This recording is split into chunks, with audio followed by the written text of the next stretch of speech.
Okay, this one was actually better than I remembered it.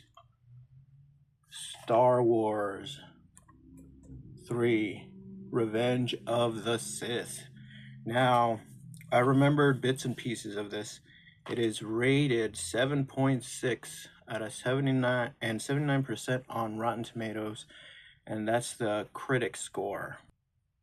This actually had very good writing, and not writing like script writing. Well, maybe script writing, but the story that it tells is very good. It's about the Jedi and the Republic, which is part of the Jedi, and within the government, um, there's a Sith Lord, and that guy's gonna rebel against the government and go against the Jedi. So in this one, we're introduced to Darth Vader. We get to see him in the suit. This is probably the best one out of the first three. Out of episodes 1, 2, and 3, this probably is the best one. The thing I liked the most was the music and the writing. The acting was not the best. The acting on most of the parts, on Anakin, on Obi-Wan Kenobi, on, I forgot what her name was, probably Princess Padme, probably, who knows. Samuel L. Jackson probably wasn't even that good either.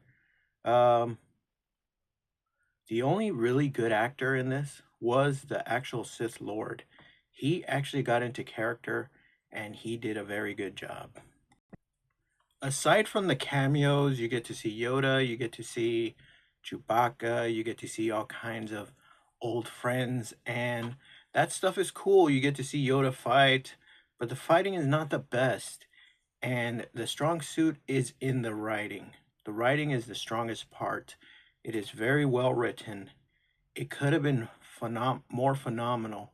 I would place this in, if you were going to buy this in your collection, I would not make it an S tier movie. This is more of an A tier movie. It's very good, but it's no S tier. So definitely want this in your collection. You don't want to put too much money into this. I got the DVD, and one thing I would say about the DVD, it does not look the best on DVD and in the small screen. So this one might be good in 4K or at least in Blu-ray. The thing that I really like about this one is that it's a little bit more political, and it's about good and evil. And evil is very clear in this, and good is very clear in this. So if you are on the Sith side, you're definitely evil. If you're on the Jedi side, you're definitely good. It is very clear cut, good and bad, and that's what I like. Now, you can be a philosopher and say, well, maybe the Sith is a good person, but no, Sith is a liar. Sith only uses people for his own purpose and his own gains, and Anakin doesn't really see that. And but you can rage bait if you want. That's what's cool about this. There are people that are on Darth Vader's side, which is obviously the wrong side, and you get to see how the Republic crumbled through the political system. Overall, I would say this is a very good movie. I thought I was going to be bored. There was only a small part that was boring, but after that, it got very exciting and it got very interesting. The movie is 2 hours and 20 minutes, which is pretty damn long for my standards, but it went by fast because it was a very good movie. So I definitely recommend you buy this and put in your collection, but try to get it in like Blu-ray or 4K because it's not the best in DVD format.